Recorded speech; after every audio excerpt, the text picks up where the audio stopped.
शिवस्वराज्य दिनाच्या मनापासून शुभेच्छा देते।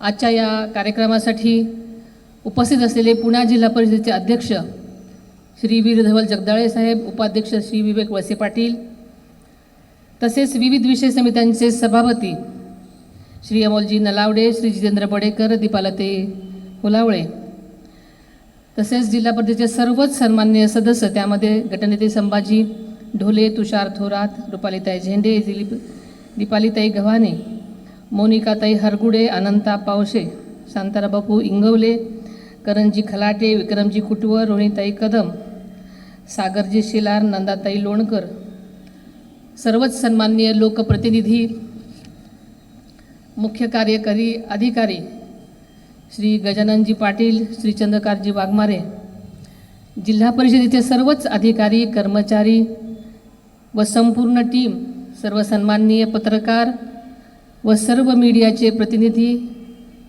आणि सर्व माझे शिवभक्त बंधू भगिनींनो, आजचा दिवस महाराष्ट्राच्या इतिहासातील अत्यंत गौरवशाली दिवस आहे।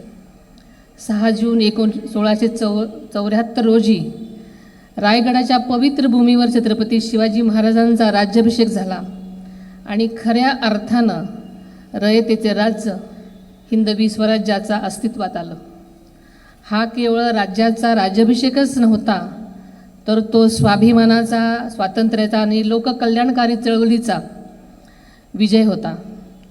मला विशेष आनंद आहे की आपल्या पुणे जिल्हा परिषदेच्या पुढेकारानं शिवराज्य दिनाची ही संकल्पना पहिल्यांदाच राबवली। ज्या पुण्यभूमीत राजमाता जिजाऊंनी बालशिवबांना त्यांच्या मनामध्ये स्वराज्याची बीजं रुजवली, त्याच पुण्यातून सुरू झालेली ही शिवराज्य दिनाची संकल्पना राज्यभर पोचली आहे, ही अत्यंत अभिमानाची गोष्ट आहे। छत्रपती शिवाजी महाराजांनी सर्व जाती, धर्म, पंथ आणि समाज घटकांना सोबत घेऊन ह्या स्वराज्याची उभारणी केली। त्यांच्या राज्यात समान न्याय, सुरक्षितता, लोककल्याण आणि प्रशासनातील पारदर्शकतेला सर्वोच्च महत्त्व होतं आणि तेच त्यांना प्राधान्य दिलेलं होतं। महिलांचा सन्मान, शेतकऱ्यांचे संरक्षण, दुर्बल घटकांचे हित आणि सर्वसामान्यांच्या कल्याणाची भूमिका हे त्यांच्या राजकारभाराचे वैशिष्ट्य होते। महाराज हे केवळ पराक्रमी योद्धेच नव्हते, तर ते दूरदृष्टीचे प्रशासक, कुशल संघटक आणि लोकहितदक्षाचे राजे होते। त्यांनी महाराष्ट्राला स्वाभिमानाने जगण्याची प्रेरणा दिली, अन्यायाविरुद्ध उभं राहण्याचं बळ दिलं आणि संकटावर मात करण्याचा आत्मविश्वास दिला। आजच्या काळात सुद्धा शिवरायांचे विचार तितकेच मार्गदर्शक आहेत।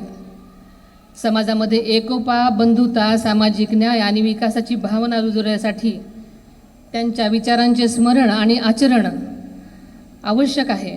छत्रपती शिवाजी महाराजांचे कार्य हे केवळ इतिहासाचे सोनेरी पानच नसून ते भविष्याला दिशा देणारे प्रेरणास्थान आहे। आज राज्यातील सर्व जिल्हा परिषद, पंचायत समिती आणि ग्रामपंचायतींमध्ये शिवराज्य गुढी उभारून आपण शिवरायांच्या विचारांप्रती निष्ठा व्यक्त करीत आहोत, ही अत्यंत अभिमानाची गोष्ट आहे। ही केवळ गुढी परंपरेचे प्रतीक नाही, तर स्वाभिमान, राष्ट्रप्रेम आणि कर्तव्यनिष्ठ आणि लोककल्याणाच्या विचारांची पताका आहे।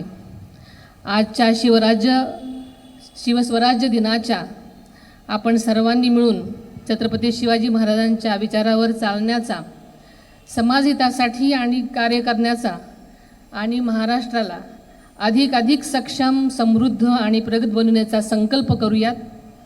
पुन्हा एकदा युगपुरुष छत्रपती शिवाजी महाराजांना मी त्रिवार वंदन करते आणि आपल्या सर्वांना शिवस्वराज्य दिनाच्या मनापासून शुभेच्छा देते आणि थांबते। धन्यवाद। जय हिंद, जय महाराष्ट्र, जय जिजाऊ, जय शिवराय।